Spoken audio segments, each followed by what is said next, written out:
Mon cœur qui... It's cool, but it's what we do about it. Because the fiber keeps the sugar in your stomach, so it doesn't quickly push your insulin. To change the world.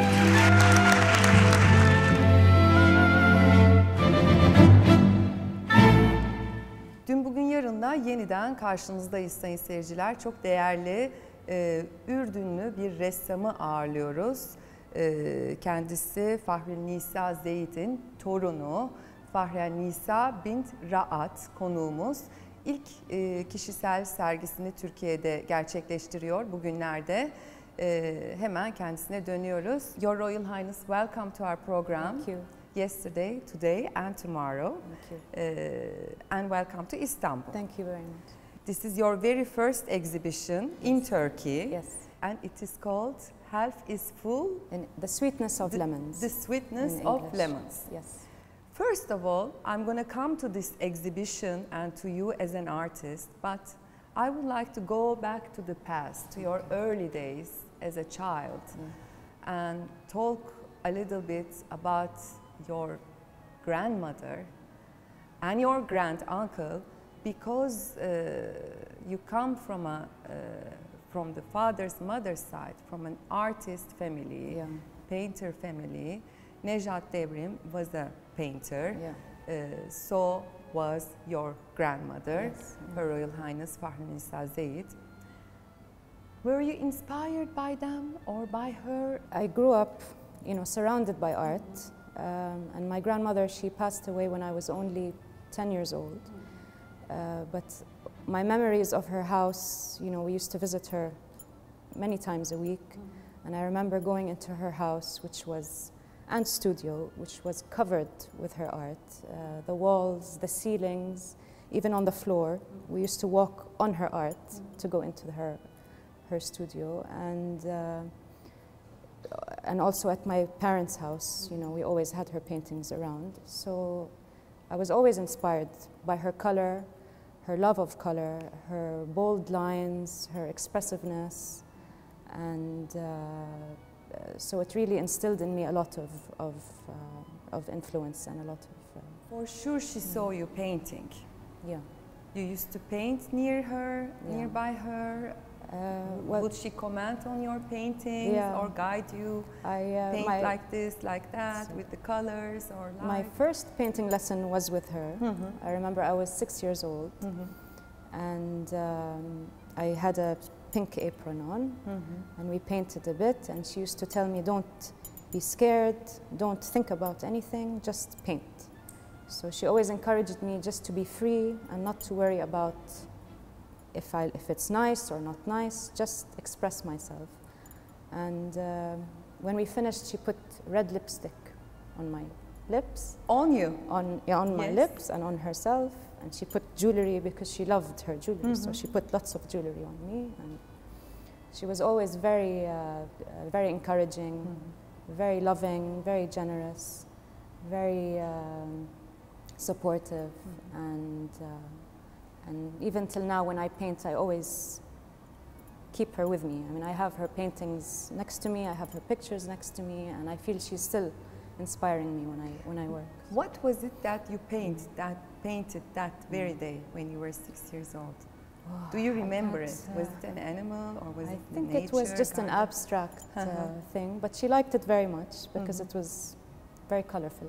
So, and she loved color so much that I remember every time we had to visit her, we had to wear something very colorful, pink or red or blue. She loved color. She loved color. So if we visited her and we were wearing black, she would say, go home and change and come back.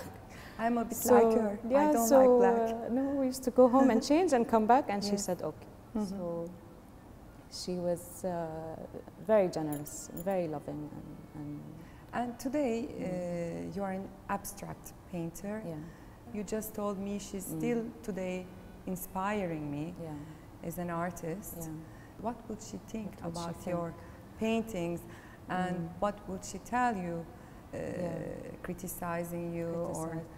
I'm sure she would criticize. What's your instinct on that? I'm sure she would have her opinions, but I think she would agree with me that because she used to always say that you have to paint from your subconscious, not from your brain. Because if you paint from your brain,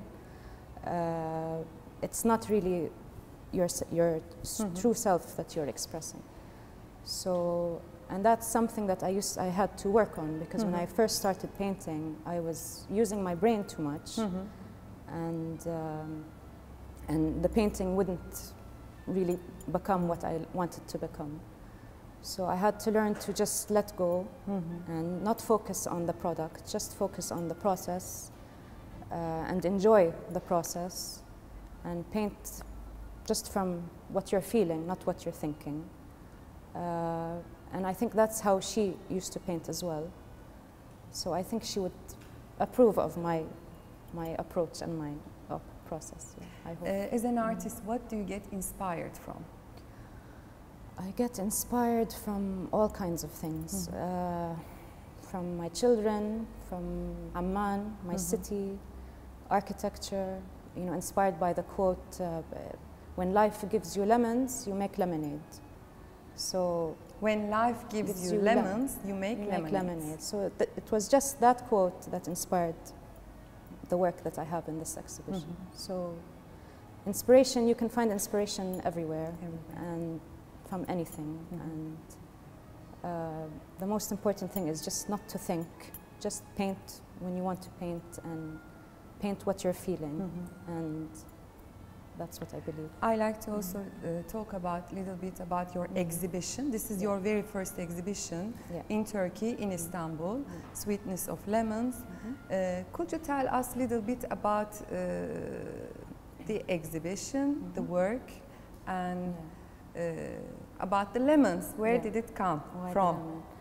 Well, it's lemons because the sweetness of lemons, you know, lemons, they're not sweet, lemons are sour, but you have to make them sweet. You know, it's the same way with life. You know, it's sometimes being optimistic. Exactly, it's about being positive, and you know, the glass is half full. And you know, sometimes life, you know, everyone has things that are difficult that can happen in life, and you are not in control of your situation, but you can be in control of your attitude. So it's about trying to make the best out of a situation, and like a lemon, basically. So as I was painting, the technique that I was doing was creating, you know, a lot of chaos on the canvas. Some of it I like, and some of it I don't like. So I had to focus on the parts that I like. And that's exactly like life, where you have to focus on the positive things and try to ignore the ones that you don't like. And we see a lot of colors in your paintings as well. This is something you have inherited from my grandmother. From your grandmother. So that's to make her happy. Do you collect art yourself? I started to collect. There are some artists, local artists in Jordan who I like, and I have some of my grandmother's paintings as well. So yes, I have starting to have a small collection. And should art be beautiful or not? I always tell my children that art does not have to be beautiful. It only has to be interesting. And interesting art is more important than anything else. And it's better for it to be interesting than boring. The worst thing is boring. So it doesn't have to be beautiful at all. It has to be only an expression of the artist. And it has to create a reaction in the viewer. Even if it's a bad reaction, even if the viewer doesn't like the painting, that's better than the viewer having no reaction. So definitely something interesting is better than something beautiful. Coming back to your grandmother, and we have spoken about your grand uncle Nejat Devrim as well. Were you also influenced by his art? I wasn't lucky to meet my uncle because he passed away before I was born. But also I grew up with his art around me as well. I love his art. I mean, I think it's in some ways it's very similar to my grandmother's art, but it's also different. It's a sad.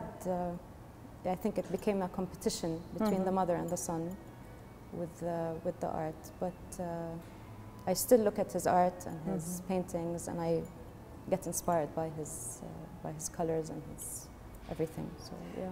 And how do you see the Turkish art scene today? Well, I'm glad that I'm here during a very busy week. Yes. And you have the art fair and many other events, so I'm happy that I came here, and I'm excited to be part of it. And yeah, I hope I will come again. I hope it's not the last exhibition here in Turkey. So. One more question. Where do you see yourself as a painter in the next 10 years? Wait, I have to think about it. I don't know.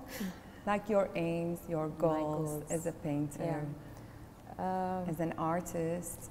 Well, I'd love to have more exhibitions around the world. And I'd also like to, what I do with my art is every time I sell a painting, I give 15% to charity. In Jordan? In Jordan, yeah. Which So, charity? the Cancer Center Yes. to help a sick child. Every time I choose a different charity case. So that's also, and that's something that motivates me to keep painting as well, because I feel I can help people as well. So I'm planning, yeah, I'm hoping that I can expand more so that 15% goes to the charity. To charity. So I'm hoping that I can Not help seeing more very and more. much, very often from So art it makes of me artists. feel good, and it makes my art feel more meaningful to me.